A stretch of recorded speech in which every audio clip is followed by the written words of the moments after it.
olhamos para as Escrituras, percebemos no Novo Testamento uma forma, uma lente para que possamos olhar os relatos do Antigo Testamento.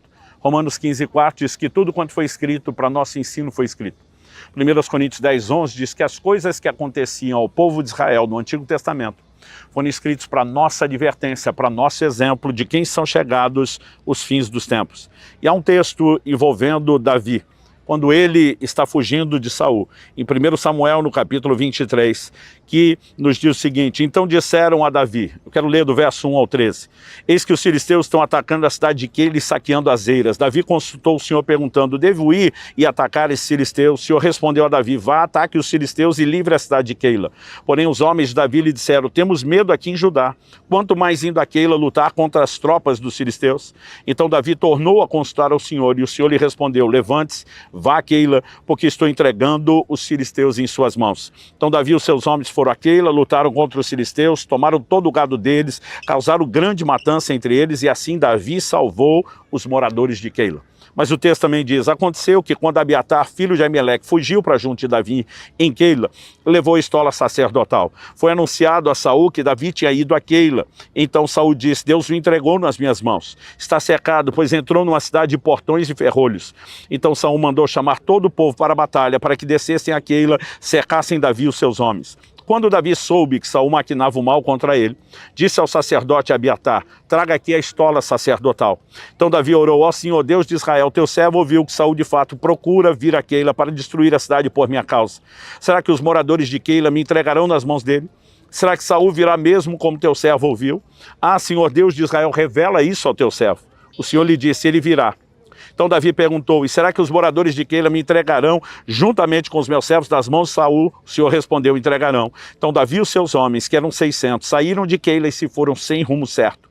Quando foi anunciado a Saul que Davi tinha fugido de Keila, deixou de persegui-lo.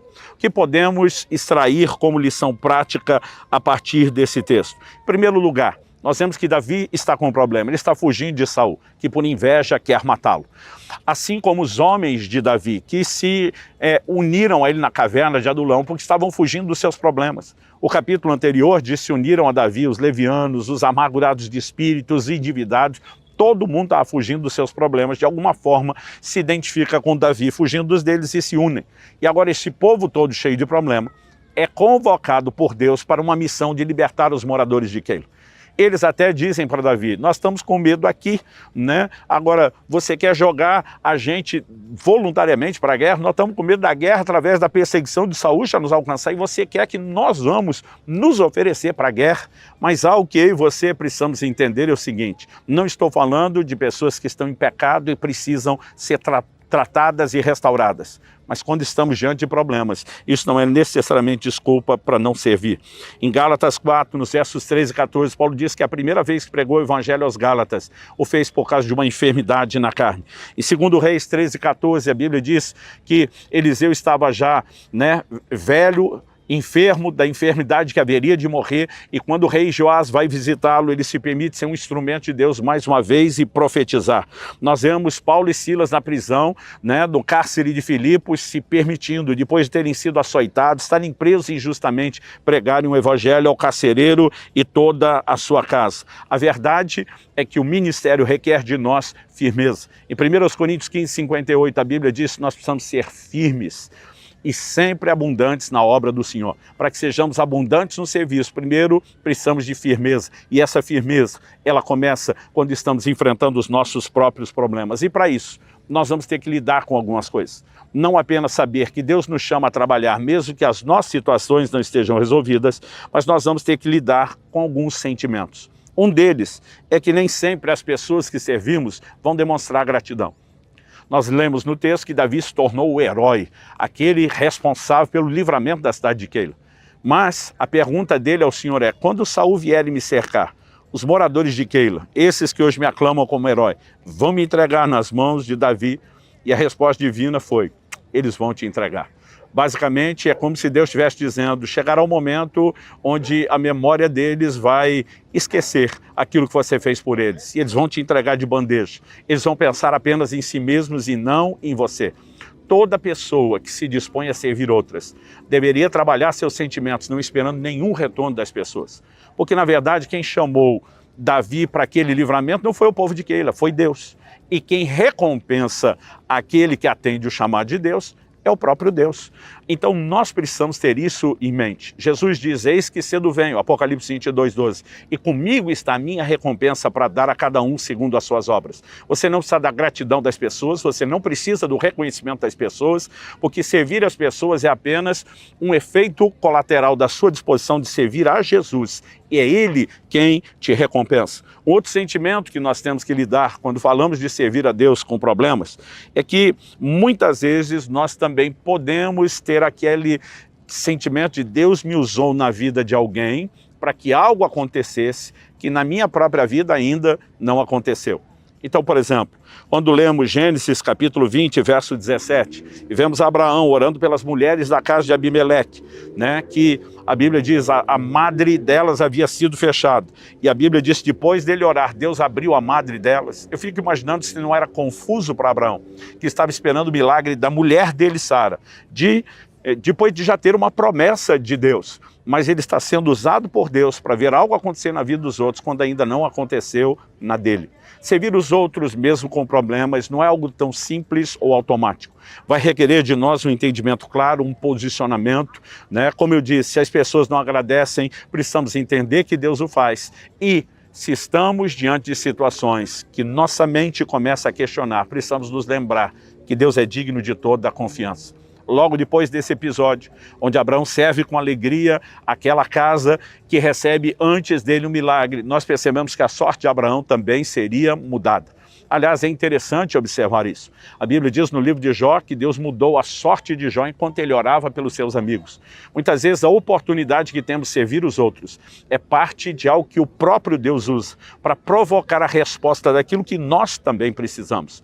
Servir os outros não é apenas uma obrigação, é uma semeadura que gera colheita, né? É uma ação que tem a sua resposta, a sua contrapartida no plano espiritual. E isso muitas vezes pode ser um instrumento que Deus usa para não apenas mudar a circunstância das pessoas, mas também para mudar a nossa própria circunstância. Todos nós precisamos entender que o serviço é uma devoção feita ao próprio Senhor e que qualquer recompensa não precisa vir das pessoas e nem imediatamente. Isso não significa que as pessoas nunca serão agradecidas. O carcereiro de Filipos acabou depois lavando, tratando as feridas de Paulo, dando de comer o que não havia sido feito antes. Ele expressa gratidão. Quando você olha para aquele povo da ilha de Malta, onde Paulo naufragou, depois de ter um avivamento, orar pelos enfermos, pregar o evangelho, aquele povo enche Paulo e os demais presos de provisão para a próxima viagem. Isso não significa que as pessoas nunca vão demonstrar gratidão. Significa que a gente não precisa ser alimentado pela gratidão das pessoas. Quer ela esteja lá ou não, nós sabemos que teremos uma recompensa no Senhor. E esse deveria ser o meu e o seu foco. A recompensa final. Em Hebreus, no capítulo 6, no verso 10, a Escritura diz, Deus não é injusto para se esquecer do trabalho que vocês fizeram, do amor que mostraram para com o seu nome, pois vocês serviram e ainda estão servindo os santos. Em outras palavras, nada do que você está fazendo está passando desapercebido. Deus não é injusto para esquecer a dedicação, o trabalho, o serviço de vocês. E nós precisamos entender que só poder servir a Deus já seria uma grande expressão de gratidão pelo que Ele tem feito por nós. Mas a Bíblia está dizendo que ainda assim, em contrapartida, receberemos a recompensa. Se foi Deus quem nos estabeleceu no ministério para cuidar dos que são dele, nós precisamos entender que ao cumprir o que Ele nos pediu, Ele se torna o responsável pela recompensa. Em Atos 20, 28, o apóstolo Paulo diz aos presbíteros de Éfeso, numa reunião em Mileto, ele diz, cuidem de vocês mesmos e de todo o rebanho, sobre o qual o Espírito Santo os constituiu como bispos, para pastorearem a igreja de Deus, a qual ele comprou com o seu próprio sangue. Em outras palavras, vocês estão cuidando do povo de Deus, aqueles que Deus redimiu, vocês foram colocados pelo Espírito de Deus nessa função, então estão fazendo para Ele. Em 1 Coríntios 12, 28, Paulo diz, a uns Deus estabeleceu na igreja, primeiramente apóstolos, segundo lugar profetas, terceiro lugar mestres. Se nós tivermos esse entendimento de que foi Deus quem estabeleceu, será mais fácil entendermos que é Ele mesmo quem nos permite receber diretamente das mãos dele a resposta. Eu e você precisamos avaliar a nossa vida. Servir a Deus não é opcional. O trabalho nunca foi e nunca será opcional. Ele é parte da essência da doutrina cristã. E eu e você não precisamos estar com tudo em ordem, sem nenhum tipo de problema, para então nos dispomos a isso. Que Deus nos ajude a entender e compreender a honra, o privilégio de servir.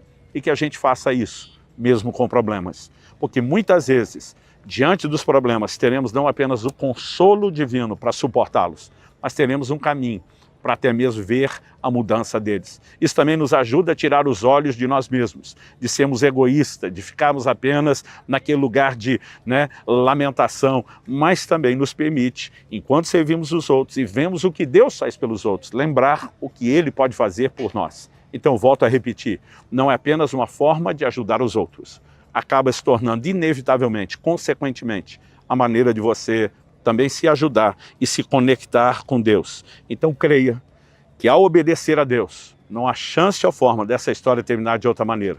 Com o sorriso dele, a gratidão dele, a recompensa dele e um potencial maior de intervenção dele nos seus próprios problemas. Deus te abençoe.